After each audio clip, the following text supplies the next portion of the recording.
Dear students, welcome to my channel.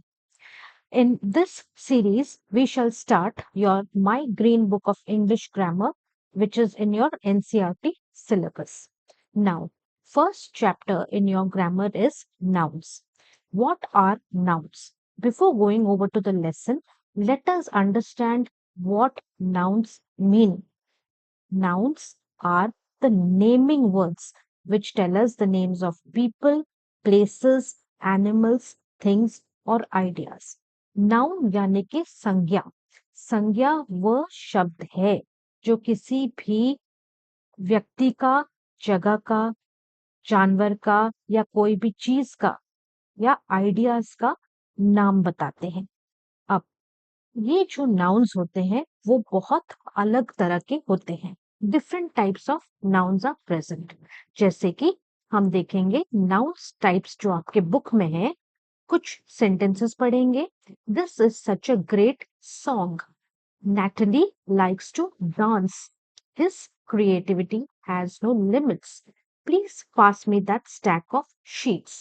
अब ये जो हाईलाइटेड है song, Natalie, creativity and stack, ये सारे आपके जो सेंटेंसेस में नाउन्स है, नेमिंग वर्ड्स है। ओके, अब ये अलग अलग तरह के नाउन्स है। ठीक है, जो नाउन्स अलग अलग तरह के हैं उनको हम डिटेल में पढ़ेंगे। अब जो नाउन्स यहाँ पर अंडरलाइन या फिर हाईलाइट हुआ है वो आपका है Natalie, creativity, song, and stack. Okay, now we will try to understand what are these kind of types of nouns. Song, Natalie, creativity, and stack. These four nouns, they come under different types of nouns. One is your common noun, second is your proper noun, third is your abstract noun, and fourth is your collective noun. अब इन सब को हम detail में पढ़ेंगे। Common noun मतलब यहाँ पर जो एग्जाम्पल में है सॉन्ग, पेपर, ट्री, इन सबको हम बोल सकते हैं कॉमन नाउन। प्रॉपर नाउन मतलब नैटली, जापान एंड होली। अब मैं आपको डिफरेंस समझाती हूँ कॉमन नाउन और प्रॉपर नाउन के बीच में। कॉमन नाउन मतलब किसी भी चीज का एक जो नेमिंग वर्ड हो सकता है, जैसे गाना, कोई भी गाना हो, लेकिन हम अगर बोलेंगे कि एक पर्टिकुलर गाना जिसका नाम, गाने का नाम आपको आता है, तब वो जाके वो गाने का नाम प्रॉपर नाउन कहलाता है। लेकिन अगर हम सिर्फ गाना या सिर्फ सॉन्ग बोलते हैं तो वो कॉमन नाउन में आता है। जैसे कोई जगह, जगह जैसे जापान, तो जापान आपका प्रॉपर नाउन माना जाता है। कोई पर्टिकुलर फेस्टिवल जैसे कि होली या फिर दिवाली, उसे हम प्रॉपर नाउन मानते हैं। तो ऐसे ही हम कॉमन नाउन फेस्टिवल मानते हैं और होली प्रॉपर नाउन मानते हैं। This are examples which I am giving you. Now abstract nouns are examples are creativity, trust, faith, etcetera. इसको हम डिटेल में पढ़ेंगे। कलेक्टिव मतलब एक एक साथ जब हम किसी चीज को अंडरस्टैंड करते हैं उसको कलेक्टिव नाउन बोलते हैं, जैसे स्टैक, बंच, क्रू। इसको भी हम डिटेल में पढ़ेंगे। कॉमन एंड प्रॉपर नाउन्स पढ़ते हैं पहले students. Read the sentences. Parnika is a teacher. New Delhi is the capital of India. The Eiffel Tower is one of the most famous structures in the world. My pet cat Lucy is 1 year old. Now, in these sentences, आप देख सकते हैं the words like teacher, capital, structures और cat, ये सब आपके common noun है। मतलब इस एक टीचर का नाम कुछ भी हो सकता है। जैसे यहाँ पर पानिका है, तो टीचर आपका कोई भी, बहुत सारे टीचर्स हो सकते हैं, तो ये आपका कॉमन नाउन है। ठीक है, बट अगर वो पर्टिकुलर टीचर का नाम पार्निका है तो पार्निका माना जाता है आपका proper noun. New Delhi is the capital of India. अब देखिए, इंडिया एक पर्टिकुलर कंट्री है, सो इंडिया आपका प्रॉपर नाउन हुआ। कैपिटल, कैपिटल्स बहुत सारे हो सकते हैं, कई स्टेट्स है इंडिया में, ठीक है, तो कैपिटल आपका जो हुआ उसको हम कॉमन नाउन मानते हैं। और न्यू दिल्ली एक पर्टिकुलर जगह का नाम है, इसीलिए इसको हम प्रॉपर नाउन मानते हैं। अब स्ट्रक्चर्स, वर्ल्ड में बहुत सारे स्ट्रक्चर्स है, तो स्ट्रक्चर्स को हम कॉमन नाउन मानेंगे। और एक स्ट्रक्चर जिसका नाम यहाँ पर मेंशन है आईफिल टावर, वो आपका प्रॉपर नाउन है। ठीक है, क्योंकि वो स्ट्रक्चर का नाम है, पर्टिकुलर नाम है आईफिल टावर।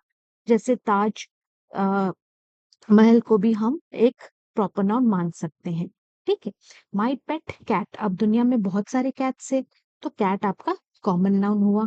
अब लूसी हुआ आपका प्रॉपर नाउन, क्योंकि वो पर्टिकुलर कैट का नाम है Lucy.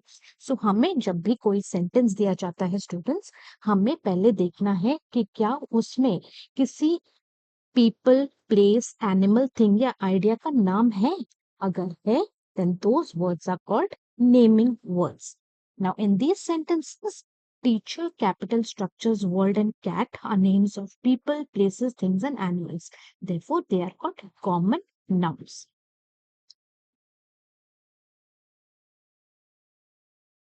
So, what did we understand? We understood that a common noun is the name given to people, places, animals, or things in general. General नाम जो है वो कॉमन नाउन माना जाता है। ठीक है, बट अगर किसी पर्टिकुलर नाम से हम उस people, places, things and animals को पहचानते हैं, तो वो आपका माना जाता है proper noun. A proper noun is a name given to a specific person, place, animal, or thing. And a common noun is a general name of the people, places, animals, or things. What is the difference you have to remember? Proper noun is a specific name, particular name given to either people, places, things, or animals mentioned in the sentence. वाक्य में जो particular नाम किसी व्यक्ति, जगह, चीज या जानवर का हो, तो उसे हम क्या मानते हैं? प्रॉपर नाउन मानते हैं। अगर जनरली हम किसी नाउन से, जैसे we mention some people, places, animals या थिंग्स सेंटेंस में, तो उसे हम कॉमन नाउन मानते हैं। अब a proper noun is an example of a common noun. Let's look at this table for some more examples. Common noun mountain. अब mountain general में बहुत सारे माउंटेन्स है। कॉन्टिनेंट, बहुत सारे कॉन्टिनेंट्स है। बॉडी ऑफ वाटर, बहुत सारे बॉडीज ऑफ वाटर है। स्टैचूज, बहुत सारे स्टैचूज है। क्रिकेटर, बहुत सारे क्रिकेटर्स है। लेकिन अगर एक पर्टिकुलर माउंटेन का नाम माउंट एवरेस्ट मेंशन हुआ, तो वो प्रॉपर नाउन में आएगा। अगर माउंट रशमोर मेंशन हुआ सेंटेंस में, तो ये आपका प्रॉपर नाउन हुआ। अगर कॉन्टिनेंट का नाम सेंटेंस में एशिया, अफ्रीका, ऑस्ट्रेलिया ऐसा कुछ भी है, तो वो प्रॉपर नाउन हुआ।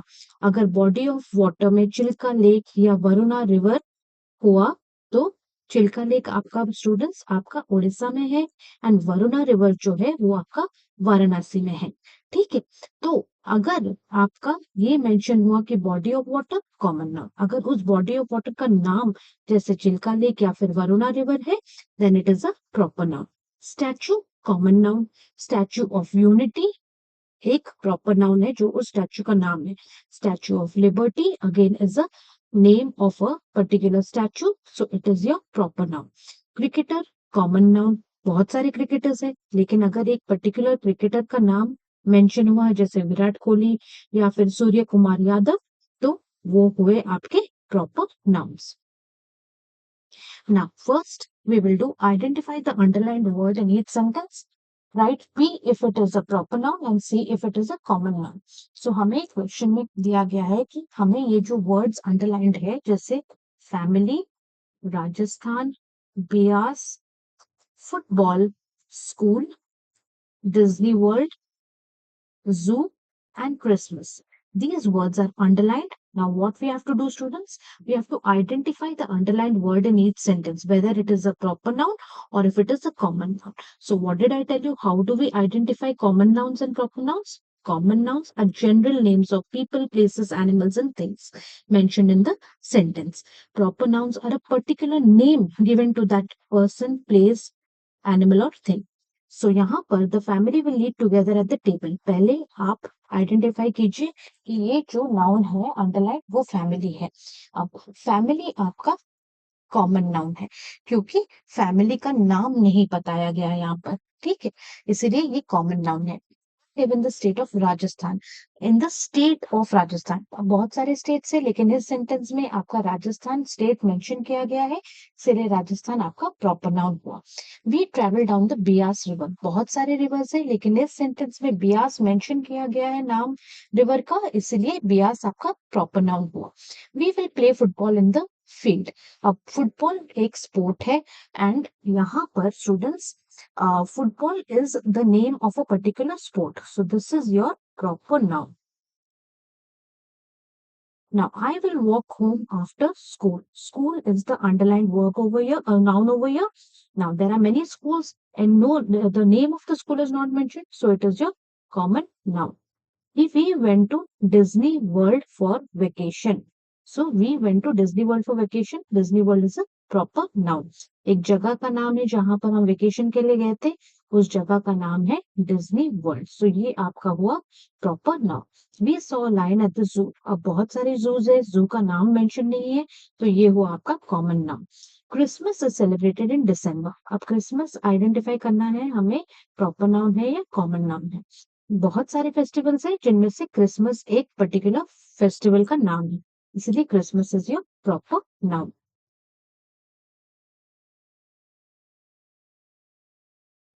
Next, we will understand what are abstract and collective nouns. Read these sentences. Always speak the truth. Never tell a lie. She is kind. My childhood was full of adventures. ठीक है, अब the words, ये जो words truth, lie, kind and childhood, ये सारे abstract nouns हैं. What is the meaning of the word abstract? Which is the name of any state, quality, feeling or an idea that we can think of. हम उस idea के बारे में सोच सकते हैं लेकिन उसको हम देख नहीं सकते और टच भी नहीं कर सकते हैं। ठीक है, क्या हम सच्चाई को टच कर सकते हैं? नो। क्या हम झूठ को टच कर सकते हैं? नो। क्या हम काइंडनेस या विनम्रता को टच कर सकते हैं, देख सकते हैं? नहीं। अपना बचपना क्या हम देख सकते हैं, महसूस कर सकते हैं? नहीं, हम सिर्फ उसके बारे में सोच सकते हैं। Weekend an abstract noun is the name of a state, quality, feeling और एन आइडिया। वो एक एहसास है या फिर एक आइडिया है या फिर एक क्वालिटी है। जैसे क्वालिटी मतलब she is kind, she is rude, ये आपका क्वालिटी है। नेवर टेल अ लाई, ठीक है, आपको एक जो झूठ नहीं बोलना चाहिए, हमेशा सच बोलना चाहिए। ये जो झूठ एंड सच है, ये आपके कुछ जो है वो एब्स्ट्रैक्ट नाउन्स में आते हैं, जिसके बारे में हम सिर्फ सोच सकते हैं कि अच्छा वो झूठ बोल रहा है, वो सच बोल रहा है। ठीक है, बट क्या हम ये झूठ और सच को सच्ची में देख सकते हैं, टच कर सकते हैं? नहीं। So these are called your abstract nouns. Now abstract nouns के बाद हम देखेंगे कुछ और सेंटेंसेस, जैसे अ बैंड ऑफ सिंगर्स। ठीक है, बहुत सारे सिंगर्स को हम बैंड ऑफ सिंगर्स बोलते हैं। They performed in the show. The fox saw a bunch of grapes, बहुत सारे ग्रेप्स को बंच बोलते हैं। Rahul is the captain of the team, अब टीम में बहुत सारे प्लेयर्स हैं, इसीलिए हम एक प्लेयर्स के झुंड को टीम बोलते हैं। Bees, a swarm of bees buzzed around the flowers. So the words band, bunch, team, and swarm refer to a group of people, things, and animals. They are called collective nouns. Collective मतलब एक से ज्यादा number में होना। Collection, a collection of things is called, from which we get collective nouns. Now, a collective noun is used to refer to a group of people, places, animals, or things.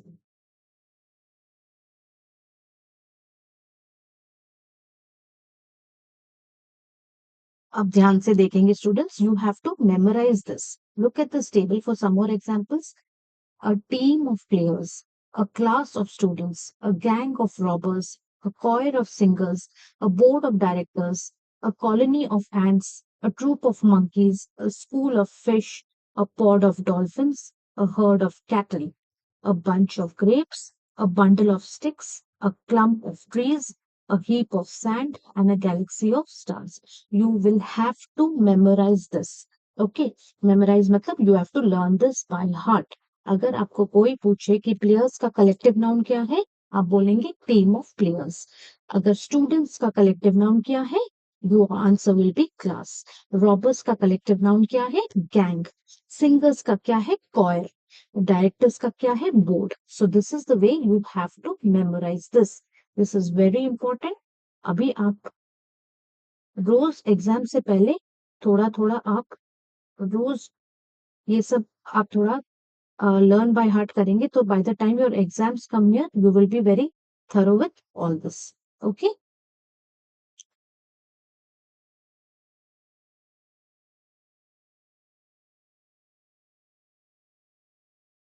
Now, underline the abstract nouns and circle the collective nouns in these sentences. हमें क्या करना है students? Abstract nouns को underline करना है and collective nouns को इन sentences में circle करना है. Now, एब्स्ट्रैक्ट नाउन्स को मैंने ग्रीन में हाईलाइट किया है एंड कलेक्टिव नाउन्स को मैंने येलो में हाईलाइट किया है. His speech was inspiring. Speech को हम सिर्फ क्या हम छू सकते हैं, देख सकते हैं? नहीं, हम सिर्फ महसूस कर सकते हैं. We can think about the speech which he has delivered. Okay, so speech is an abstract noun. The flock of birds soared through the sky. A flock of birds, birds का एक झुंड, उसे हम कलेक्शन बोलते हैं birds का, flock of birds. So flock of birds is your collective noun. Alia open the gift out of curiosity. Curiosity is your abstract noun. The jury deliberated for hours before reaching a final verdict. Jury मतलब आप जब court जब बैठता है तो jury में कुछ लोग सदस्य को अपॉइंट करता है कोर्ट, जो अपना वर्डिक्ट यानी कि जो उन्होंने डिसीजन लिया about the person who is to be who is facing the judgment, उसके बारे में कुछ लोग जो बैठे रहते हैं डिसाइड करने के लिए, उनको ज्यूरी बोला जाता है. So because it is a collection of people, that is why it is called jury. So jury is your collective noun. Deliberated for hours before reaching a final verdict. Deliberated मतलब जानबूझ के थोड़ा देरी करना, उसको बोलते हैं डेलिबरेटली देर करना. सो डेलिबरेटेड फॉर आवर्स मतलब went on for hours before reaching a final verdict. So deliberation is also a abstract noun. Prince was known for his kindness. अब kindness का क्या हम देख सकते हैं, क्या हम छू सकते हैं? नहीं, हम सिर्फ महसूस कर सकते हैं कि हाँ वो प्रिंस जो है वो बड़ा ही दयालु है, काइंड है. सो kindness is your abstract noun. The dove is a symbol of peace. Dove जो है एक बर्ड का नाम है एंड dove को हम symbol of peace मानते हैं. Okay, so your peace is an abstract noun because we cannot touch peace, we cannot see peace, we can only feel peace. Now, 7. A school of fish darted around the coral reef. School of fish. बहुत सारे fishes जब एकजुट होते हैं तो उनको school of fish बोलते हैं. Darted around the coral reef. Darted is your abstract noun. Dart मतलब इधर उधर जाना. Now, the bouquet of lilies filled the room with sweetness. The bouquet of lilies. Lily एक पर्टिकुलर फ्लावर का नाम है. बहुत सारे लिलीज जब एक साथ कोई एक कलेक्टिव आपको देता है तो उसको bouquet of lilies बोलते हैं. Fill the room with sweetness. Sweetness again is a feeling. So it is an abstract noun. Now see, sort the words in the box in the respective columns. कुछ words दिए गए हैं, इनको हम common noun, proper noun, abstract noun and collective noun में इनको हम sort करेंगे. I have done it for you students. So you please, common noun क्या है? जो भी कोई general name, place, animal, thing. Proper noun कोई particular नाम उस place, name, place, animal, thing का. Abstract noun we cannot see or touch it, we can only feel it. Collective noun जब कोई कलेक्शन में कुछ चीज हो तो उसको हम कलेक्टिव नाउन बोलते हैं. ठीक है. So according to this explanations, you please do the sort the words in the respective columns. The answers have been done for you students. पहले खुद करेंगे फिर चेक करेंगे.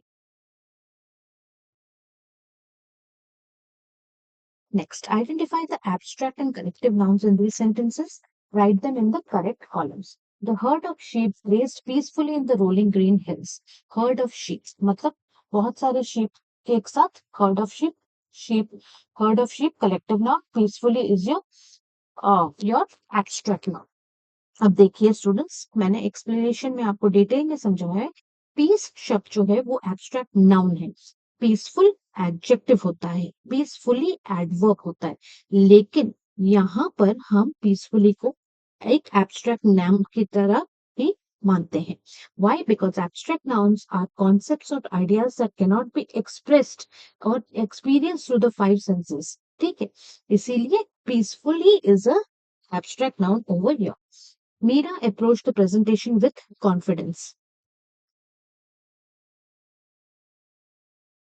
आपका कॉन्फिडेंस शब्द जो है यहाँ पे एब्स्ट्रैक्ट नाउन है, because confidence is an intangible quality. Intangible quality मतलब हम क्या कॉन्फिडेंस को छू सकते हैं? नहीं, it is just a state of mind और a feeling of trust.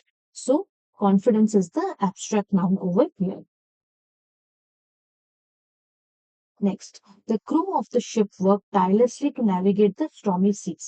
Sentence को अच्छे से ध्यान से देखेंगे. यहाँ पर आपका एब्स्ट्रैक्ट नाउन जो है वो सीज है. क्यों सीज है? Because abstract nouns refer to concepts, ideas और qualities that cannot be physically touched और सीन. अब सीज शब्द जो है, समुद्र जो है, it refers to the body of water. And यहाँ पे ये सी शब्द जो है कॉन्क्रीट नाउन है. अब कॉन्क्रीट नाउन क्या होता है? It is a noun that refers to a physical object और thing that can be seen by the five senses. के फाइव सेंसेस क्या है? Sight, sound, smell, taste and touch, which can be done by your eyes, ears, nose, tongue. Okay, so it can be touched, like you can touch a pen, you can touch a cat, you can touch a building. These are all concrete nouns. Stormy seas यहाँ पर students is used figuratively to describe the turbulent and unpredictable nature of a situation, which is an abstract concept. मतलब यहाँ पर actually आपका जो stormy sea है, sea वो है जो हम यहाँ पर stormy sea मतलब जो बहुत तूफान से टर्बुलेंट है, अनप्रेडिक्टेबल है. टर्बुलेंट मतलब बहुत ही उसमें वेव्स है, एंड अनप्रेडिक्टेबल नेचर है, मतलब वी डोंट नो क्या उसका मोड़ लेगा वो सिचुएशन, वो जो अनप्रेडिक्टेबल स्टॉर्मी सी का है. So we can not actually you know figure it out. That is why it is an abstract concept. Abstract concept मतलब कुछ हमारा क्लियर नहीं है, इसीलिए ये आपका एब्स्ट्रैक्ट नाउन सीज होगा यहाँ पर. Okay. Aisha felt a pang of regret for leaving the chocolate cake behind. Regret is your abstract noun because it refers to a feeling of sadness या फिर disappointment, and it is an abstract concept. अब regret जो है, it is a feeling जो आपके दिमाग में सिर्फ exist करता है, उसका कोई physical form नहीं है. अगर physical form होता तो वो abstract noun नहीं होता, इसलिए यहाँ पर regret शब्द आपका abstract noun है. The audience cheered enthusiastically to the performance. अब यहाँ पर आपका abstract noun जो है performance है. cheer शब्द जो है वो verb है. ठीक है, enthusiastically भी आपका adverb है. याद रखिए enthusiasm आपका abstract noun हो सकता है, लेकिन enthusiastically है यहाँ पे. enthusiastically शब्द जो है वो आपका adverb है. ठीक है, it is not an abstract noun, so don't get confused. यहाँ पर आंसर आपका है enthusiastically to the performance. so performance शब्द है. क्यों? Because it is not a physical object. क्या आप दूसरों के परफॉर्मेंस को अपने हाथ में पकड़ सकते हैं? नहीं, ये सिर्फ एक कॉन्सेप्ट है, एक क्वालिटी है. मतलब आप देख सकते हैं कि वो परफॉर्मेंस कितना अच्छे तरह से हुआ, बट आप उसको टच नहीं कर सकते हैं. ठीक है, इट इज अ कॉन्सेप्ट, एक क्वालिटी है, इसलिए यहाँ पर आपका आंसर है performance.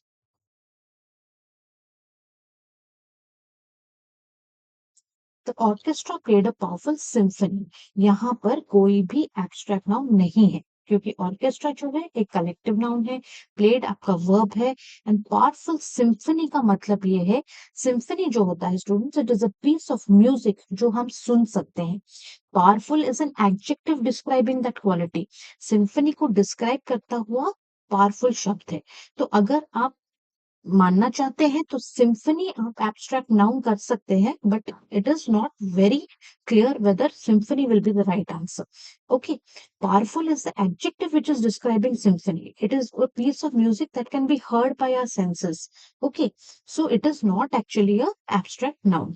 Okay, the phrase as a whole, powerful symphony, refers to a specific piece of music that can be perceived with the senses, making it a concrete noun. क्योंकि हम इसको सुन सकते हैं, इसलिए ये कॉन्क्रीट नाउन है, abstract noun नहीं है.